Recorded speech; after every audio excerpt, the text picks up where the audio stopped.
welcome to Daryo Weekly Roundup. I'm Mohino Inazarova, bringing you the week's top stories from Uzbekistan and the world, where policy reforms, global diplomacy and economic growth are shaping the world.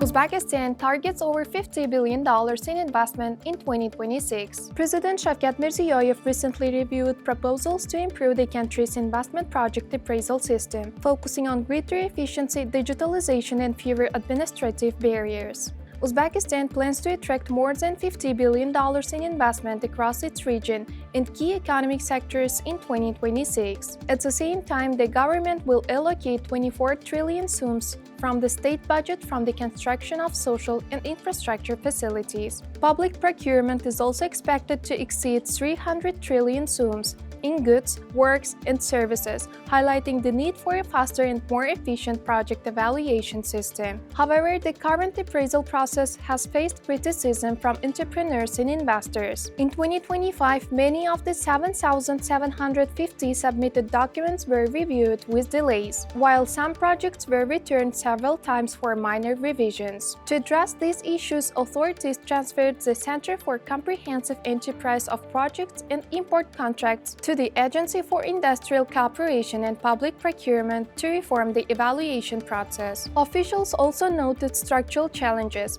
Limited digitalization and the absence of risk-based analysis have increased workloads, with 130 specialists reviewing projects at an average pace of one project every 2 days. Under new proposals, appraisal procedures will be differentiated based on project value and risk levels. Only corporate and state-funded projects exceeding $15 million will require formal appraisal. Digitalization will play a central role. Plans include a unified information platform integrating tax, customs, statistics, environmental, and procurement database. The system will allow online project documentation and AI-based analysis of prices and technical specifications. President Shavkat Mirziyoyev emphasized that an efficient appraisal system is key to strengthen Uzbekistan's investment climate. Uzbekistan and Turkiye discuss modernization of SamAuto. Uzbekistan's Minister of Investment, Industry and Trade Lazis Kudratov met with Bora Kochak, head of automotive division of Anadolu Group, to discuss the development of Uzbekistan's automotive industry. The meeting focused on the performance of SamAuto, a bus and truck manufacturer in which Anadolu Group holds a 75.2% stake. Officials and company representatives reviewed prospects for expanding cooperation and implementing joint projects in the automotive sector. Discussions also addressed plans to modernize the enterprise, expand production capacity, and introduce new vehicle models at the SamAuto plant. Anadolu Group operates an automotive manufacturing facility in Kocaeli, Turkiye, producing buses, midi buses, and light trucks with an annual capacity of around 4,000 units. The company exports vehicles to more than 40 countries and is one of Turkiye's leading exporters of midi buses. Both sides also discussed measures to improve operational efficiency and implement production upgrades to support SamAuto's long-term growth. The talks highlight cooperation between Turkey and Uzbekistan in developing the country's automotive industry. Belarus has offered to support Uzbekistan in building nuclear power plant. The announcement came from the Belarusian President Alexander Lukashenko. During a meeting with Uzbekistan's ambassador to Minsk, Lukashenko noted that Belarusian specialists are prepared to provide technology and train local personnel, particularly in nuclear energy. Uzbekistan has shown interest in Belarus' experience in building and operating its first nuclear power plant. According to the Belarusian president, local engineers gained significant expertise through joint projects with Russia, including participation in the construction of nuclear power units in several countries. Uzbekistan is already studying Belarus' experience. In August 2025, a delegation from Uzatom, the country's nuclear energy agency, visited Belarus to learn about the construction and operation of nuclear power plants. Belarus Energy Minister Denis Moroz also confirmed that Minsk is ready to take part in nuclear projects in Uzbekistan, offering long-term cooperation and deep technology transfer. From experience to energy, Belarus could help to power Uzbekistan's nuclear future. Uzbekistan has strengthened penalties for illegal connection of electricity, gas, and other Unity networks. Under a new law signed on March 11th, fines for connections will increase to 15 to 20 base calculations units for citizens, or 6.18 million soms to 8.24 million soms. For officials, fines will rise to 25 to 30 base calculation units, equivalent to 10.3 million and 12.36 million soms. Repeated violations may now lead to criminal liability, including fines of 75 base calculation units, up to 240 hours of community service, or 1 year of corrective labor. The difficult measures come as Uzbekistan continues expanding its energy system. Authorities expect electricity production to reach around 90 billion kilowatt in 2026, about 40% higher than 2020.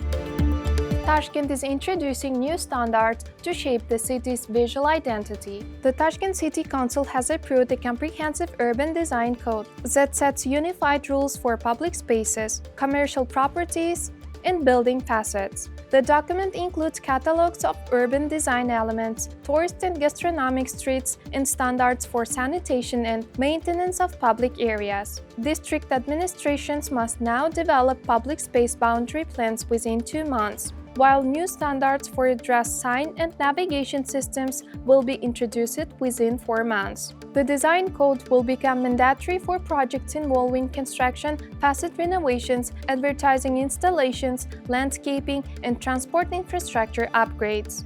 Officials say the reform is part of broader urban development plans aimed at improving accessibility, environmental sustainability, and residents' quality of life. Uzbekistan's crime prevention system showed strong results in 2025. According to the Senate of Uzbekistan, law enforcement agencies solved 89.3% of preventable crimes, identifying 36,421 incidents through preventive monitoring. During operations led by the Ministry of Internal Affairs of Uzbekistan, authorities detained 9,921 wanted individuals and located 600 missing citizens. Preventive policing at the neighborhood level also produced visible results. 4,034 out of 9,008 neighborhoods, nearly 45% recorded zero crimes. Overall, preventable crimes declined 4.6%. While crimes involving youth fell 15.1%. Offenses by women dropped 14.2% and crimes involving minors decreased 11%.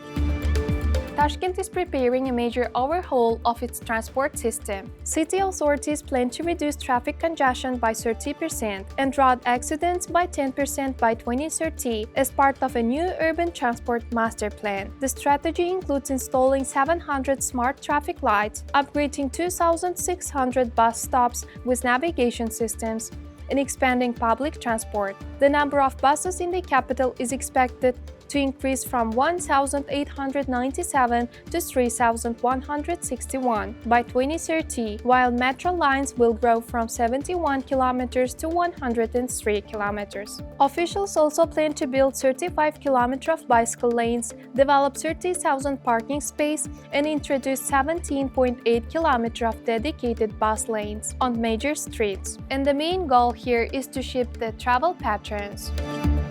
Moreover, Uzbekistan is expanding access to inclusive education with the support of UNICEF. Currently, 5,744 students with disabilities are studying in 4,260 inclusive classes across 2,055 schools nationwide. The progress marks a dramatic increase from the 2021-2022 academic year, when only 122 students participated in inclusive education across 31 schools. Inclusive programs have also expanded to 208 preschools, serving 1,234 children. Between 2021 and 2025, more than 12,000 teachers completed specialized trainings, while 1,557 special educators now work in inclusive classrooms.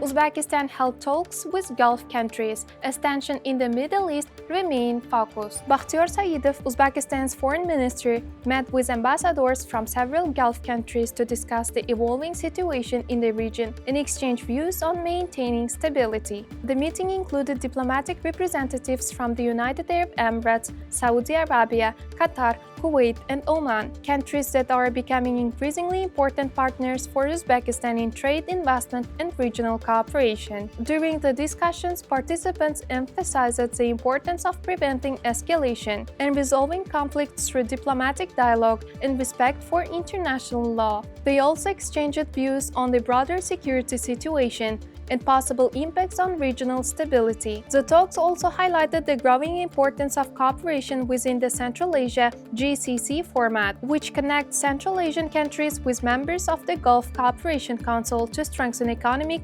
political, and investment partnerships. Uzbekistan highlights that dialogue and cooperation are the best to maintain stability and peace.